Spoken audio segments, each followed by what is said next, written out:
Hello everybody, and for today's adventure we are going to 0 Point Lighthouse. It is right off of Canal Park in Duluth, Minnesota.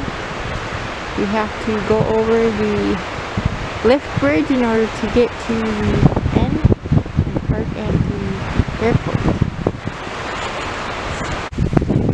Park Point Park is super huge,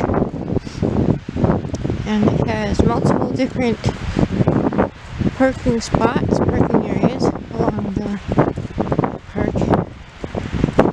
And at the very end by the airport for the sky tours, that's the closest to where the 0 Point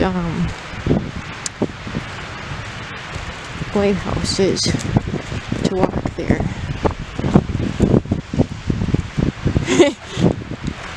And there's multiple different beach access points, so there's beach access almost the whole way up. The waves are pretty big today. Sometimes they're calm and sometimes they're big. We saw a surfer walking with a wetsuit. That was kind of funny.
You have to watch for prickly bushes when you're out here, because there's some with little thorns on there.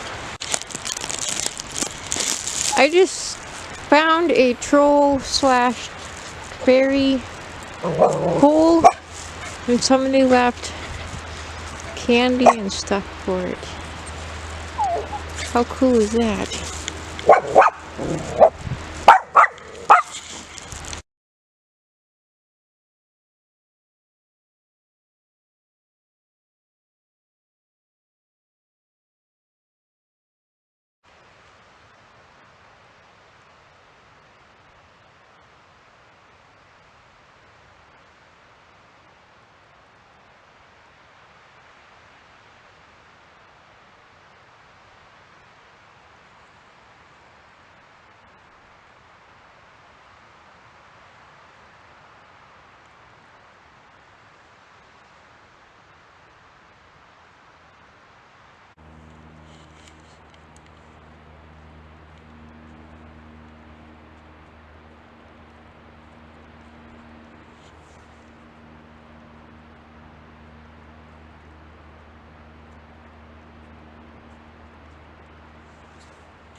The difference between this side of this little part and the other side.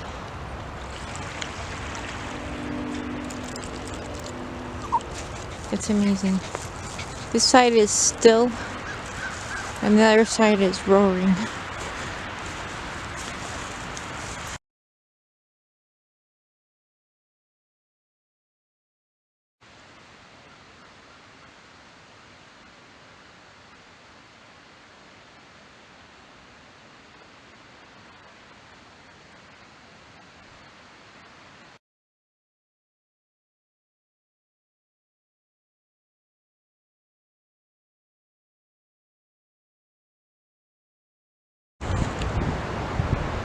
Okay, we've arrived at the 0 Point Lighthouse.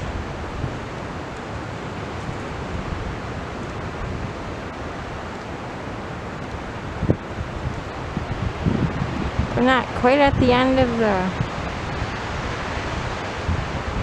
island yet.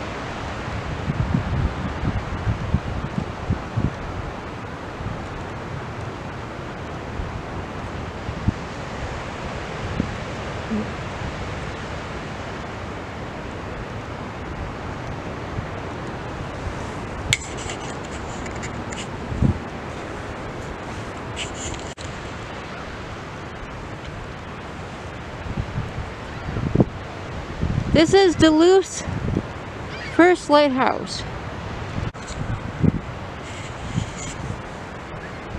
In 1823, Lieutenant H.W. Bayfield of the British Navy began the first survey of Lake Superior.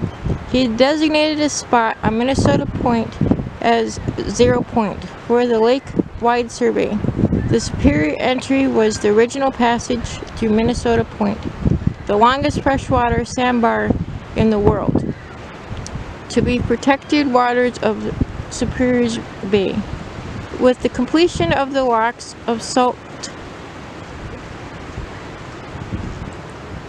Ste. Marie in 1855, thoughts and dreams of increased boat traffic to Superior Bay necessitated a lighthouse.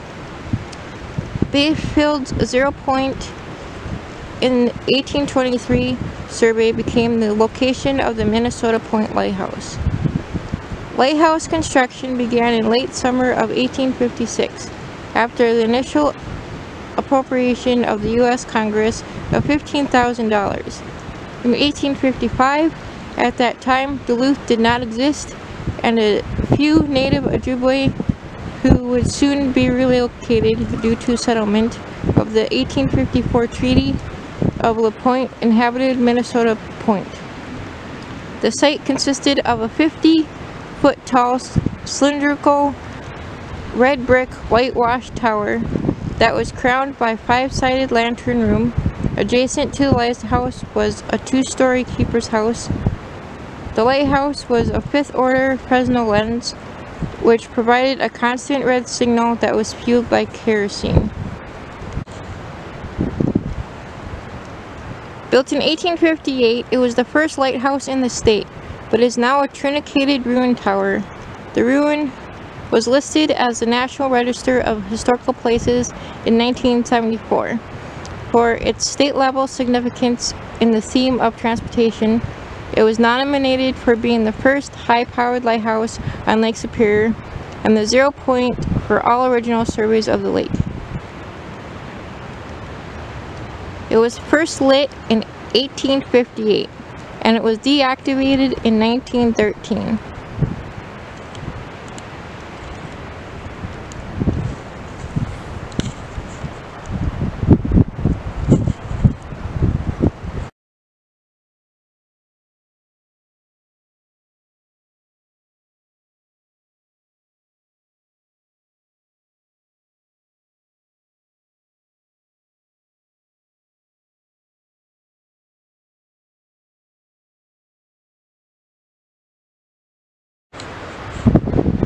This is the backside.